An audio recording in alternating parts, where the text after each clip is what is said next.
Hey Pat, I had to bring you in for a second and talk about Barack Obama. You talk about what you want to talk about, but this Barack thing is getting to me. Let me just say something I say privately. Privately, I tell folks that I sort of hope that Barack loses. Although I voted for Barack, I know you're mad at me, but I didn't vote for Cynthia McKinney. That's a long story. But I want I'm political. I got to make people happy. I want Barack to lose in a way because it's getting a lot of bourgeois Negroes, some African Americans, hope that there's still hope in America. I can't count the sisters like yourself, these bourgeois sisters, say, I want Barack to win because Barack is going to bring the races together. We're going to finally bring the races together. You don't believe that, do you? No. That's not what he's running for. That's not going to happen.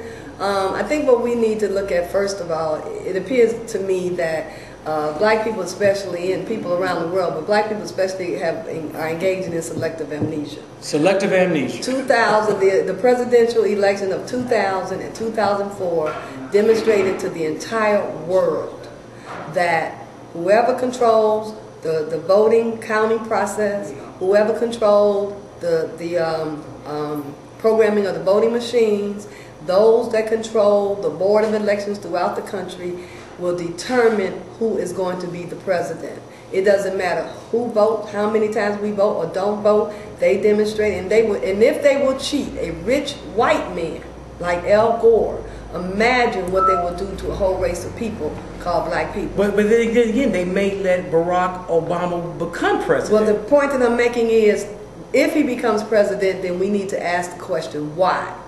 All right? There you go. As opposed to trying to get on this into this bandwagon mindset.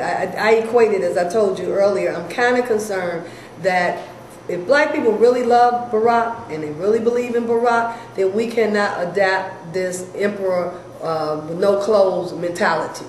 When he's wrong, we have to challenge him.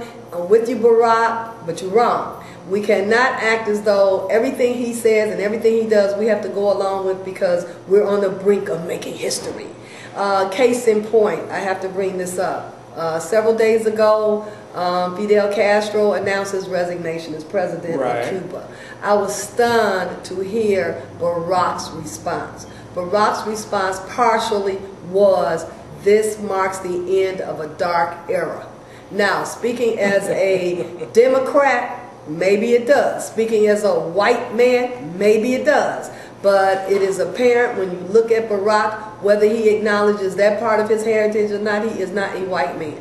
And so speaking as a black man on behalf of some of the black people that he's going to be representing, that was an awful statement to make. However, today we find ourselves having a conversation around a statement that his wife made that people find controversial, and that was when she said something to the effect that, for the first time in my adult life, I am really proud to be American.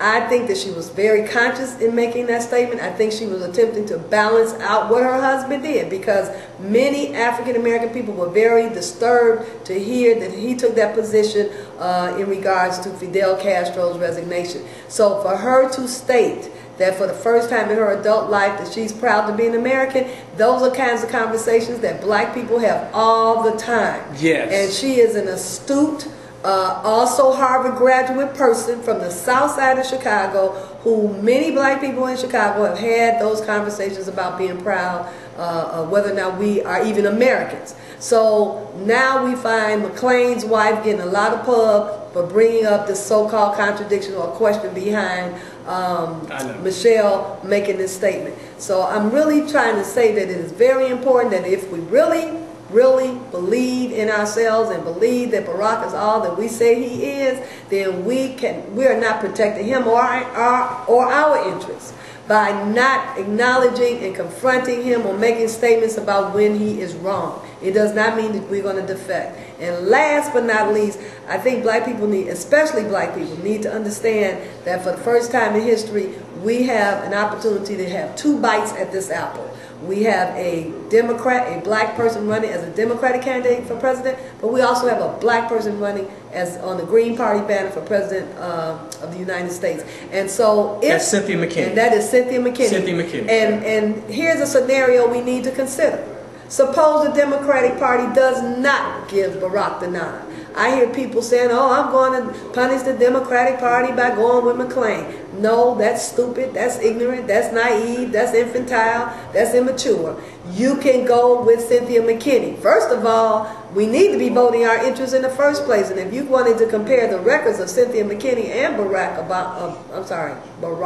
Obama, then you would see that she votes more closely in our interests consistently when she was in Congress. That's why they conspired to kick her out, as opposed to Barack. But I'm not going to go there. I'm saying for the first time we have two choices. So exercise our choices and stop acting as though that we're going to continue to allow them to put us in this box that it's either going to be a Democrat or a Republican, and if it's in a Democrat, I'm going to punish them by going Republican. A white man by the name of McCain cannot look out for the interests of black people, and black people need to vote their interests.